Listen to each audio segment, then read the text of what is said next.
Yeah. Hello, good evening, and welcome to another broadcast. I'm Adam Chelton, a mental health warrior, and I'm here to stop this stigma of poor mental health. Now, tonight, it'll be for the second time because first time we had really bad technical issues. We've got Cameron Bell. He's star of the do I call it a documentary? Soft I, Hands. well, we call it. Well, it's a short film, but it's based on. I don't know. It could be both. It's not a documentary, but it's a commentary, really. But yeah, it's a soft Well, hand short film. exactly right. Yeah. So obviously, we're not talking about soft hands yet. We're going to talk about depression. And now here's his bio. He was diagnosed with depression, which was difficult to have to realise. He found out that he may have depression after typing it how he felt into Google. Probably a bit dangerous that. Yeah, don't do that. Dr. Google, not a good idea. Some days were a lot harder than others, and at one point he even considered taking his own life, but he's never attempted.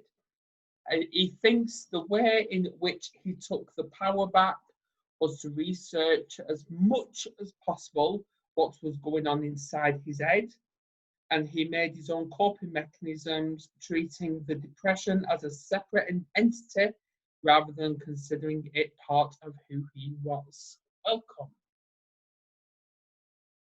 Welcome, Cameron. Well, hi, Adam. You're right. Yeah. Was I breaking up then? You're sort of freezing in and out, but you're coming through clearly. It's fine for now. I know. It's probably Fingers this crossed. storm above us. It's probably this storm above us. Oh, probably. Yeah. See, last time it was your technical issues. Tonight it's probably me. I don't know. But anyway, we'll see how far we can get. Now, Yeah. obviously, I want to start with at what age did you realise or notice that you may have depression? I was 20. I was 23, 24 years old when I started feeling strange, and I started noticing things were very different. I used to go to the gym every single day, and it was after a particular event had happened. And I went to the gym, and and normally I would go for about an hour, hour and a half, and I got on the treadmill and immediately felt like something wasn't right, and I just wasn't enjoying myself, which was very strange for me to feel, because it's not something that I had ever felt before. Um, and I pushed through, but I could only really muster a few minutes at the gym as opposed to an hour, hour and a half. So I came away and I went home, and that was strange. But I didn't really attribute it to any problem. I didn't think that it was it was anything big. I thought it was tiredness or something. And over the next sort of, I'd say about a week or so, um, those abnormalities, they started happening more and more, and I didn't know what was going on. But one of the things that I did notice, and I remember noticing this, it's almost like it was yesterday. Um, I would feel low throughout the day, and then I'd get to about 11 o'clock, 10, 11 o'clock at night, and my mood would improve, and I'd feel happy, and and and then I'd go to bed and wake up in the morning, and then it would sort of be back at square one, and I wasn't understanding what was going on, so I turned to Google. I did the old Dr. Google, which I wouldn't recommend, but it's a quick way of finding out what was going on. And I typed how I was feeling into the search bar, and the first page of results all had the word depression in it. And that's when I sort of went, oh, this is a lot more than I thought it was. And I was living with my father at the time, and I phoned him and I said, I think I might have depression. And he said, okay, you need to make a doctor's appointment and you need to go and you need to, you need to get this sorted. And that kind of started that journey. So 23 was the age that when I was first diagnosed. Thankfully, it was only situational, so I'm not suffering anymore.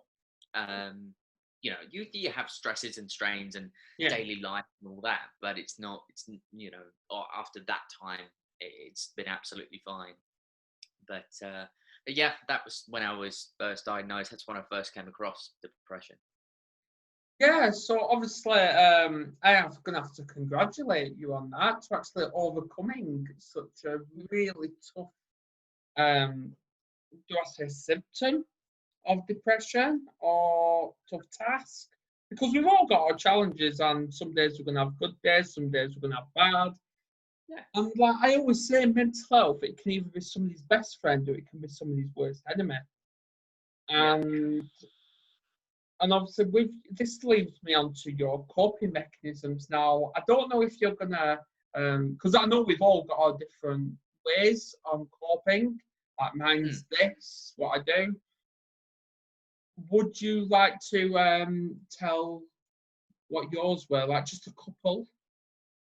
Yeah. So I was going through it and I was struggling to cope with what was going on. And I made the decision myself after doing a lot of research. So one of the things that you talked about in the opening, that I took that power, and I do see it as taking back control and taking back power, is to research, do a lot of research. And the brain, as you said, mental health can be somebody's best friend or somebody's worst enemy. The brain is an incredible machine, and it's incredible. Some of the great thinkers have brains, and the brain's power is immense, and it can help people do incredible things. And at the same time, it can go wrong. It can go very wrong. I made the decision to treat my depression as a separate entity, almost like a separate person, because it helped me to separate myself and the illness. The way that I liken it nowadays is that if you've got a cold, that you've got a cold, you've got a virus. That cold is not you; it's not part of you. And mental health issues and conditions are the same. I feel that they're not part of you; they are something that you are dealing with and living with. And that's what I did in order to cope, and it did help. It really did help, because on those moments and occasions where those thoughts tended to kind of crowd in, there was that moment of stopping and saying, okay, this isn't me, this is the other, this is the depression. And that did help. That really did help. And not only that, but reaching out to people, talking to people. I remember the first person that I told about my depression was my hairdresser. Everybody has hairdressers are wonderful people because you can talk about anything to them. So I used my hairdresser, and immediately when I told somebody, that I felt the weight lifting, because I wasn't alone, and my hairdresser was lovely. And opening up, I cannot stress how important it is, even though you may not feel like it at the time, to talk to somebody. It's great seeing more emphasis being put on talking to people and opening up. That is something that is vitally important that you do. Just tell somebody, just tell anyone. Absolutely. Because the chances are that you are not alone, and that's exactly what I found out. I found out that actually there were many, many, many, many people who go through the same thing that I went through, and that sort of community feeling definitely lessened the struggle with it. Yeah, because obviously, I know there's people out there who's going to agree with me or disagree with me. I always believe mental health, whether it's depression, anxiety, PTSD, trauma, whatever, it never leaves us. I don't believe we can actually overcome it, but I do believe, it's on my Facebook where obviously mental health is our mindset, which Mm. controls the way we think, behave, and act. Mhm. And but it's how we control it. Mm. If you've got it under control, then you're living life bed of roses. But if you're Sure. struggling, I would, yeah, definitely reach out. Don't make the same mistake I did and keeping it bottled for 21 years. Mm. And depression, you're right. Obviously, I've not read it in your bio, but yeah, it doesn't get spoken about enough. And I believe a campaign or something should start in talking about it because I see a lot of people talking about trauma, PTSD, anxiety, schizophrenia, psychosis, but never depression. Never depression. Um, I think that's quite accurate. I think you're right, and there are different campaigns that are starting up that you see on the news. I think in the world of football, there's been a highlighted mental health issues in the world of football, in the world of athletics, which I think is so wonderful that the conversation is getting more traction. I think there's a more things that can be done. However, the efforts that are being made right now are the efforts that are being made right now, and that's, we shouldn't really take that away from society, because there was actually a point where it wasn't getting talked about at all. And in my lifetime, I feel that there's been a shift from not talking about it to it being quite prevalent and quite widely spoken about. So Yeah, I do think things are getting better. Um, but yes, absolutely vital that you reach out. Vital that you keep your friends, your friendship group around you. I have my best friend who didn't quite get it. I must admit, when I was going through it and I was talking to him, he didn't quite understand it, but he was helping me, even though he may not have known that he was, because he he uh, he had a trailer, he had a car trailer that he was modifying and doing up and painting in order to put a car in, and he invited me to come round every weekend and help him paint the trailer. And those small couple of hours when we were working on that trailer together, that that was doing a lot of good for me. Um, yeah, I only realised this now, and he probably didn't realise that he was helping me as much as he did. But that again, that was a wonderful thing, because it meant that I was doing something. I was out of here. I was just out of my own mind, and I could I could not be in my own head, and be around him and other people. So, but yeah, it boy, it's I think that it's possibly the toughest thing that I've had to go through in my entire life.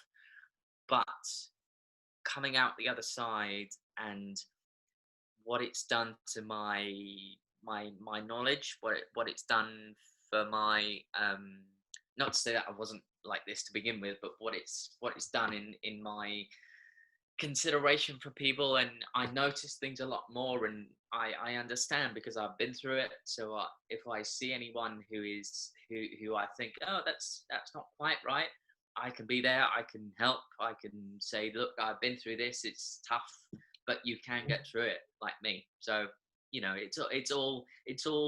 it's kind of taken a long time to become a positive, but it's definitely become a positive in my life. as I always say, when there's a will, there's a way. Hmm. Yeah, so obviously, would this leads me on to soft hands, Hmm. and straight. I'm going to ask bluntly. Would at first would you have seen soft hands as more of a coping mechanism at first, and then it turned into like a career option? Well, I think I've been an actor for many years before doing soft hands, but soft hands, I yes, very good question. I think because I could take my experiences in the past. I was bullied quite badly at Yes. secondary school. Um, so and I connected with Kieran, the character, because of my life experiences. So was it cathartic in a way? Yeah, probably. I probably didn't realize at the time, but it was. I definitely think my life experience helped me to portray that character, because even though I'm not gay myself, I could draw on the fact that I was bullied, and the ostracizing nature of what it's like to be bullied, and no, Yeah. it definitely helped. Coping mechanism, soft hands being coping mechanism, mm, not not I wouldn't say so much for coping mechanism, but I would say that it was comfortable. That character was very comfortable with me. I knew where that character was because of my own life experiences. So I definitely connected it on a personal level. Yeah. So obviously, where can people find you? Because obviously, straight away, I've seen Soft Hands myself, and I think it's absolutely fantastic film And to watch. Where can people find you? so, in terms of myself, my social media, on Facebook, I'm Cameron Bell. On Twitter, I'm at Cameron Bell 92. Cameron Bell, with uppercase letters on the Cameron Bell. Instagram, I'm Cameron underscore Bell 92. LinkedIn, I'm on LinkedIn as well, Cameron Bell. The film itself, Soft Hands itself, is not actually out on general release yet, because we still have to hear from 2 other film festivals in regards to it. But when we find out the status of the film, I there's been a lot of sort of social media activity surrounding the film. I definitely want to. I definitely think the film should have a life beyond festivals. I think it should be distributed, because of the impact that a lot of audience members have had through the film. Yeah. We've screened it and we've shown it, and a lot of people have been moved by it. So I think definitely we should have the film should have a life. So Soft Hands, you can't actually find it yet, but it will be available in the next several months, I would think. Fantastic. Fantastic. And yeah, I will be watching it again. Amazing. So obviously the last thing is, what's one piece of advice you'd give to somebody who wants to reach out? They're living with depression, but they don't know how. Um, I think what I would say to them is, the very first thing that I would say to them is, it's going to be okay. It's going to be all right. You will get through this, because a saying that I came across recently that I think is quite true is, thoughts drive feelings. Um, so telling somebody that they're going to be okay over and over again, you will be okay, you'll be all right, you'll get through this, is vitally important that they know. Of course, it's easier said than done for somebody who is suffering depression, because they might, in their condition, they might not realize. Failing that, I'd say, first, well, actually, probably before I said that, I would say well done for saying that you are, because they had already done it. If they'd come to me and they said it, and they said, I don't know how to cope, I would say, well, you are coping, because you told me, which is the hardest thing to do, because of how it makes you feel. um I'd probably just say, keep talking, or keep talking. Don't be too hard on yourself. If you want to do things. If you don't want to do things, don't do things. Just by getting out of bed in the morning and having a shower is a win when you're suffering mentally from depression. So just stripping it all back to the basics of living. It sounds contrite. It does. It sounds really silly. But when you're under that cloud, and when you're under that depression, that's what you have to do, because you have to see every little minute detail as a win. So if you get out of bed and you make a cup of tea and go straight back to bed, that's a win, because you did that. If you know, opened your curtains, if you did something, you have to take it right back to just doing the very, very, very basics.